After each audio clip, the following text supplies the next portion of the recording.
Okay, so as Halloween approaches, I remember a story that took place last year on Halloween.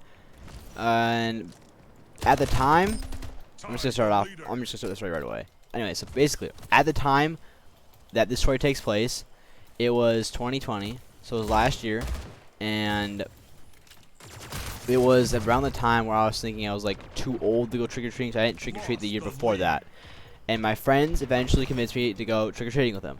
And the story isn't that insane or like cool or interesting. I just thought it was kind of funny, so I was like, whatever, I'll just tell it. And so, anyways, so my friends convinced me to go trick-or-treating with them, and none of us had like, what's the word, like outfits or costumes picked out. We just kind of threw some stuff together and called it good. Especially me. I didn't have a costume, and so I just threw my baseball stuff on, and so I was an MLB baseball player, which it worked.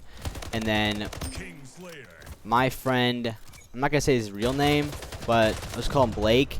He also didn't have a costume like the rest of us, and so for his costume, he took this really heavy like fur jacket coat thing that has really big pockets, and it's like that thing that you use to like sleep in, like keep you warm at night.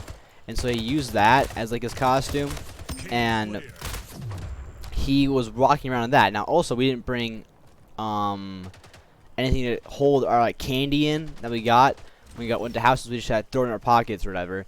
And so he had one big combined pocket, like a big pouch in the front of his stomach, and so using that to hold the candy. Now this kid, okay, all of us go to this one house, and it has a bowl outside, and it says like take one or whatever.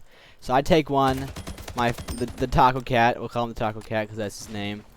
The Taco Cat takes one, and then my other friend, we'll call him Floor Mat because that's also his name. He's a floor mat. So he takes one, and then my friend Blake, he, okay, approaches his house, and then he starts smiling at the sign. I was like, what the fuck? And I thought it was weird. I was like, maybe just happy to, you know, eat some candy or something.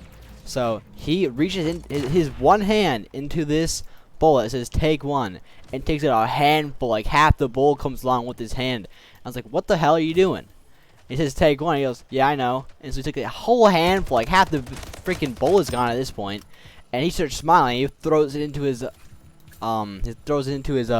big pouch at the front of his stomach, and he tries running away. He turns around and starts running, but since this thing was so heavy and like so big, he trips over it, falls, lands on his face, and the candy just goes all over the cement. And man, I need to remind you, we're at the front of this person's house, and he lands, trips in front of like the window inside or on the fucking parking, like the parking space, whatever the fuck it's called. And yeah, he ate shit pretty much. He stole a handful of candy, fell, probably ripped his $40-50 fucking fur coat, and then lost a shit ton of candy. If not lost, it all got like destroyed and smashed because he like all of his body weight was on this pouch. And yeah, that's the story of last year's Halloween.